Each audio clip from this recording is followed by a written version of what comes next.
था झोपड़ा मूर्ख ऊन मन। पानी के ऊपर झोपड़ा था और वो मूर्ख प्यासा मर गया। श्वासों से भी पहले परमात्मा है, श्वासों से भी पहले। सा उड़े सुप्रीम लोचे कीनन है, ओ चवन हाय मोटियस हाय मोटियस हाय मोटियस। मैं मर गया, मैं मर गया। मीन्स अपने ही अंदर आनंद बह रहा है, फ्लो बह रहा है, पर तू उदास है। अचरज ये जल में रह कर के भी मछली को प्यास है। आनंद स्रोत को न पा सकेगा तो जब तलक मन और इंद्रियों का दास है। और सेम मीनिंग था माता भगवान का जो वाणी बोली। माता भगवान बोले थे, एक लाइन होती है जो हम बचपन से लेकर मंदिरों में जाते हैं, अपने घर में एक हम लोग दिया करते हैं, पाठ करते थे और नियम होता था, आरती करते थे। तो उस आरती में एक लाइन आती थी, सुख संपत्ति घर आवे और कष्ट मिटे तन का। ये हम बचपन से लेकर बोलते हैं, सुख संपत्ति घर आवे और कष्ट मिटे तन का। तो माता भगवान ने बोला कि जो एक्चुअल मीनिंग है सुख संपत्ति, सुख संपत्ति, तो ये जड़ माया, चेतन माया, हम ये मांगते थे कि सुख संपत्ति घर आवे और कष्ट मिटे तन का। तो बोला कि जो सुख संपत्ति है वो जड़ माया, चेतन माया जो हम मांगते थे, तो वो सुख कैसे हो सकता है, वो संपत्ति हमारी कैसे सच्ची हो सकती है? क्योंकि जड़ माया हो चाहे चेतन माया हो, दोनों माया चेंज हो, वो चेंज होता ही रहता है। तो बोला गलती से भी तुमने वो मांगा पर तुम्हें मिला क्या? ये सच मिला है। ज्ञान से सच्चा सुख संपत्ति घर आता है और कष्ट मिटे तन का। कि कैसे जो कष्ट होते हैं वो हमारे तन के भी कष्ट मिट जाते हैं। जैसे कल बात चल रही थी कि बुद्ध भगवान, हम बोलते हैं हम सुखी कैसे हो जाए, हम हैप्पी कैसे हो जाए, हम खुश कैसे हो जाए, हम ये खोजना करते रहते हैं कि हम खुश कैसे हो जाए। पर बुद्ध भगवान ने, जैसे दुर्योधन ने अपने ईगो को सेटिस्फाइड करना चाहा कि मैं ऐसे खुश हो सकता हूँ, बुद्ध भगवान ने घोषणा करी कि हम दुखी क्यों होते हैं, हमारे दुख का कारण क्या है। अगर हमको मॉरल होना चाहिए तो हम इमोरल हैं, तो ये हमारे दुख का कारण है। अगर हम मॉरल हैं, जैसे अर्जुन मॉरल है, तो उसके दुख का कारण है कि वो स्पिरिचुअल नहीं है। और दुर्योधन के दुख का कारण था क्योंकि वो मॉरल होना चाहिए, इमोरल। तो बोला कि अब मनुष्य दुख का कारण क्या है, हमारे दुख का कारण क्या है? बोला हमारे दुख का कारण है हमारा थॉट। मनुष्य का ख्याल उसे दुखी न करे, तो भगवान को भी ताकत नहीं उसे दुखी कर सकते। और discrimination is the secret of success. हमको डिस्क्रिमिनेट करना पड़ेगा। वो बैठकर यहाँ होता है, हम तो उसमें भी आई एम राइट बोलते हैं, बोलते मैं तो राइट हूँ। बोले ठीक है तुम राइट हो, हमने भी मांग लिया कि तुम राइट हो, तुम्हें सर्टिफिकेट है। पर have you got peace of mind? क्या तुम्हारे पास शांति है? अगर तुम राइट हो तो तुम शांति में रहो, नींद अच्छी करो। बोला वो नहीं, तो ढूंढो तुम कहाँ गलत हो। तो बोला ऐसे तो मैं सदाचारी हूँ, ऐसे तो मैं ऐसा हूँ, पर वो तो हमको सबको पता है कि आगे नहीं हम ऐसे अच्छे। पर जब हम गुरु के आए नहीं, जब हम खुद पेपर देते ना, तो हम अपने पेपर को तो फुल मार्क्स दे दें, पर जो टीचर जब उसको फुल मार्क्स देते तो वो कितने मार्क्स देते? हमारा पेपर को 50 मार्क्स पे लेकर जाते और हमारे हिसाब से तो 100 नंबर। जब हम गुरु के आईने में आकर बैठ रहे, गुरु का आईना है, जीवन में बेशकीमती आईना होता है, वो आईना हमारा चेहरे का दाग दिखा।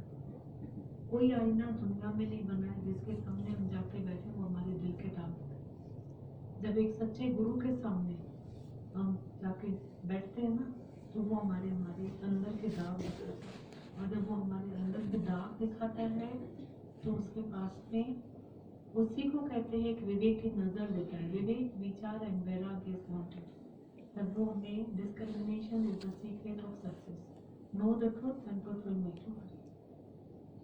पर इतना अच्छा लगता है जब हर कहीं सुनो ना तो नॉलेज बढ़ता है, नॉलेज ज्ञान बढ़ता है।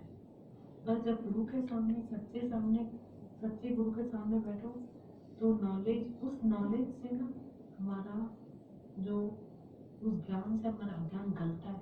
यहाँ ऐसा फील होता है कि जैसे हम डिसॉल्व हो गए और दुनिया में लगता है कि हमारा नॉलेज ऐड हो रहा है हमारे और प्लस हो रहा है, तो हम इंटेलेक्चुअल बन जाते हैं। क्राइस्ट ने बोला एक इंटेलेक्चुअल को एक सुई के पाखे में से ऊँट निकल सकता है। सुई का पाखा कितना होता है, छेद में से धागा निकलना मुश्किल, उसमें से भी मुझे बोलो ना कोई तो ऊँट निकल जाएगा तो मैं मान जाऊंगा। पर एक इंटेलेक्चुअल को, होशियार को और रिच पीपल क्या मिला, रिश्ता पर खड़ा हो गया। दादा भगवान को बोलेगा मुझे कर्ज कर दो तो मुझे गाली लगेगी। बोला तुम मुझसे लड़ाई मत कर, बेटे का जॉब, बेटे की कमाई, बेटे का ये, बेटे का वो, आज से लेकर, अभी से लेकर जिस भी कंडीशन में हम हैं, शुक्राने गाने शुरू करो। और सच में भी हमारी जो भी कंडीशंस है वो शुक्राने के योग्य ही है। हम गाएं शुक्राने, क्योंकि wealth wants nothing gone, health wants something gone, but character gone, everything is gone. ये तो है ही आधी रोटी। आधी रोटी जो है वो राजा की भी पूरी नहीं। तब मजा आ रहा था सत्संग सुन के। माता भगवान ने सिक्के के एक पहलू में बोला सुख संपत्ति का मतलब होता है पीस ऑफ माइंड। तुमने जो मांगी है गलत मांगी, वो तो कभी किसी की ठहर रहने वाली है ही नहीं। जैसे बोल रहे थे वो तो प्रारब्ध से सबको मिलेगा।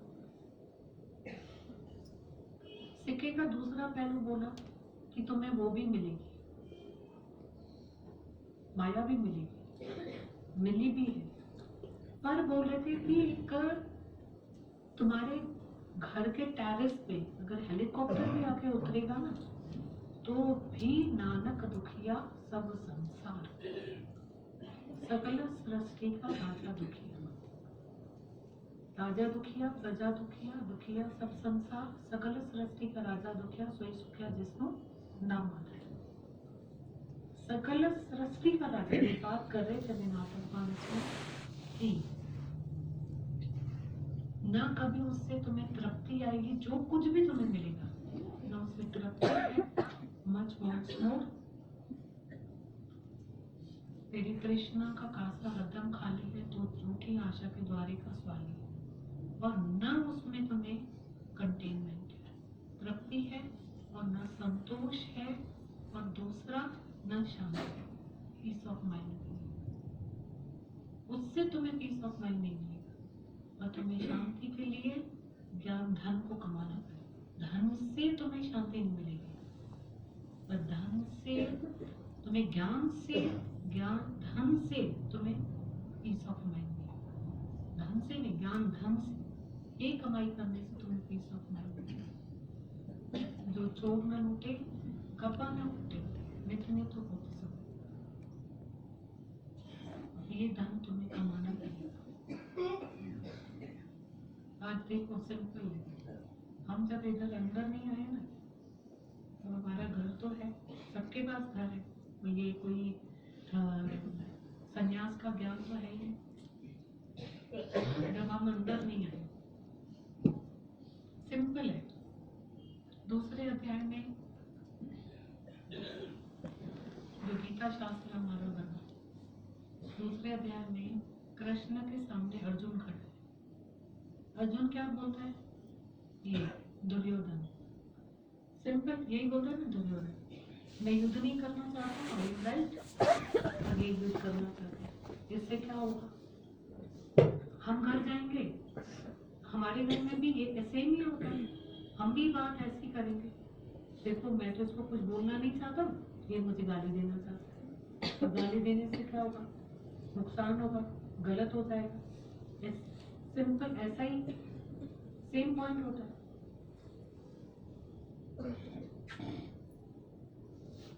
तो गीता शास्त्र कुछ अलग नहीं है। जो हमारा घर है वही अर्जुन और दुर्योधन के साथ। एक अर्जुन होता है हर घर में, एक दुर्योधन होता है। वो अर्जुन उसको ऐसा कुछ फाइट नहीं करना चाहता है, और वो ऑफेंस में नहीं तो डिफेंस में बात तो होती है कुछ ना। तो कृष्ण ने उसको दूसरे अध्याय में क्या बोला? ज्ञान दिया कि तू आत्मा है।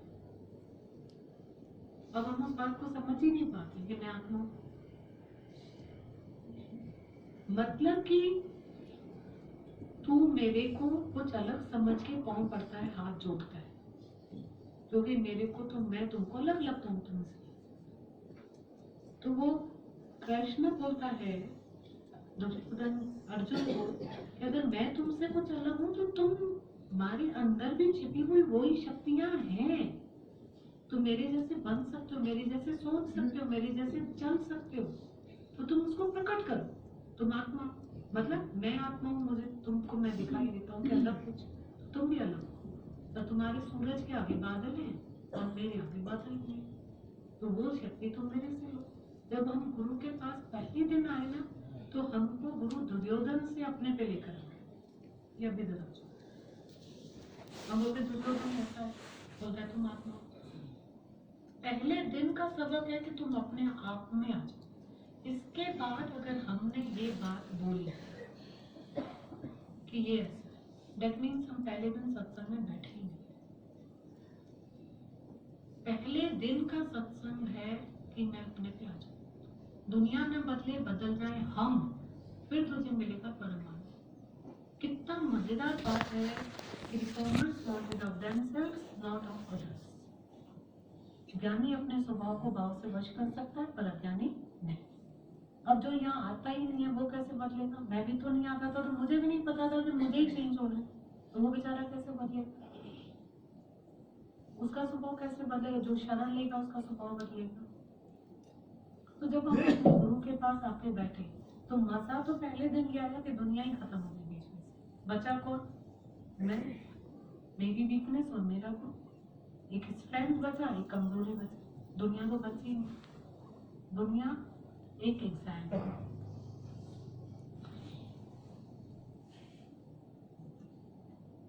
सिर्फ वो एग्जाम है। मेरी स्ट्रेंथ मेरा गुरु है, मैं उस पढ़ाई को लेकर के परीक्षा में पास होता नहीं, तभी तो मैं अपने को जीत पाऊंगा। पूरा गीता शास्त्र क्या बताता है? मन जीत बन, मन और इंद्रियों को जितेंद्रिय बन, जीतने वाला बन, मतलब मेरा थॉट प्रोसेस। हे अर्जुन, तू जितेंद्रिय बन, मन और इंद्रियों को जीतने वाला बन। वो कौन सिखाएगा हमको? अपने को मेरे को जीतना कौन सिखाएगा? जब मैं दुनिया को अपने आप में से गुरु करूंगा और गुरु की शरण में आऊंगा, तो भगवान की कृपा हो चुकी है, मानुष्य जन्म में सालिम जन्म, गुरु की कृपा है, सच्चा गुरु हमें मिला है। तीसरी कृपा अब हमें हमारे ऊपर करनी है। अगर वो हमने तीसरी कृपा नहीं की तो दोनों कृपाएं बेकार चली। अभी बोला पुराना संस्कार मिटाओ, नए बन जाओ। चींटी को अपना गुरु बनाओ, कितनी बार भी गिरो पर वो खंभे पे चढ़ना बंद नहीं करती है। ऐसे हम कितनी बार भी गिरे पर चढ़े। कभी गुरु नहीं सिखाता है आंख बंद करके तुम समाधि करो, पर हमारा गुरु बोलता है तुम आंख खोल करके समाधान करो। कृष्ण के सामने अर्जुन ने आंख बंद करके समाधि नहीं करी थी, पर आंख खोल करके उत्तर प्रश्न करके बार बार बार बार अभ्यास वैराग्य करके समाधान किया आपने। पूरे 18 अध्याय में समाधि नहीं करी थी आंख बंद कर। मुश्किल से तो आंख खोली है गुरु के सामने और फिर आंख बंद कर देंगे।